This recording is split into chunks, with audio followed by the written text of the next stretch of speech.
នខ្ញុំដូចទូចណាបងប្អូនឥឡូវបងពីរំគេបានខ្វាក់ខ្លួនបញ្ជូនទៅស្នងការថានៅតាខ្មៅបងប្អូននេះឈ្មោះសិទ្ធិឈុនគាត់បានកាត់រូបវីដេអូចាគ្រួសារនាងខ្ញុំ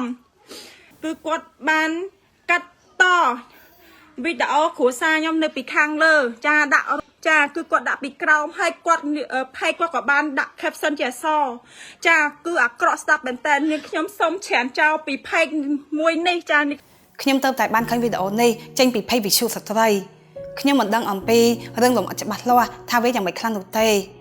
ហើយក៏មិនដឹងថាតើមកពីមូលហេតុអ្វីទៅបានជាសមត្ថកិច្ចគេបានខាត់ខ្លួនប្តីរបស់គាត់ដែលមានឈ្មោះថានូភិរមនៅក្នុងខេត្តកណ្ដាលដែរខ្ញុំគ្រាន់តែមានអារម្មណ៍ថាអាណិតគាត់ហើយបើយោងតាមខ្ញុំស្ដាប់ពាក្យសម្ដីរបស់ប្រពន្ធគាត់ខ្ញុំគិតថានេះប្រហែលជារឿងយកច្រឡំទេ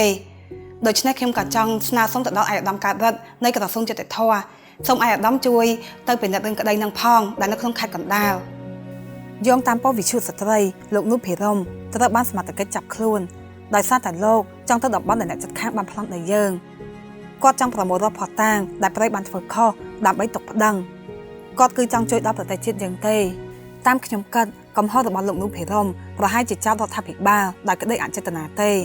ដោយគិតថាមិនបានធ្វើអ្វីសោះនេះគឺជាកំហុសដោយសារតែគាត់ស្រឡាញ់ទឹកដីខ្លាំងពេក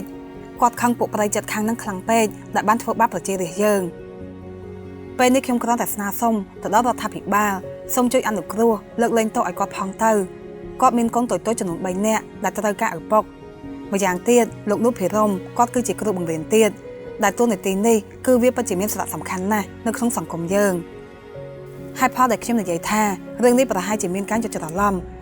គឺដោយសារតែប្រពន្ធគាត់បានបកស្រាយថាមានមនុស្សនៅក្រៅស្រុកបានយកវីដេអូប្តីគាត់ទៅកាត់ត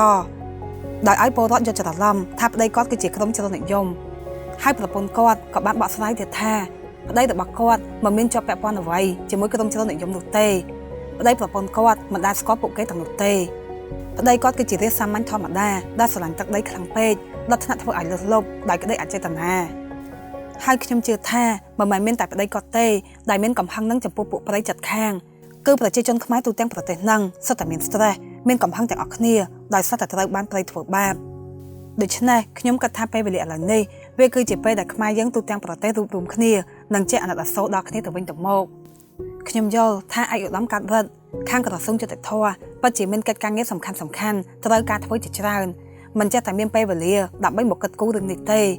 ប៉ុន្តែប្រសិនបើឯកឧត្តមមានការរវល់នោះសូមជួយបញ្ជូនមន្ត្រីថ្នាក់ក្រោមឲ្យជួយទៅពិនិត្យមើលរឿងក្តីនឹងផងដោយក្តីអនុគ្រោះសូមអរគុណ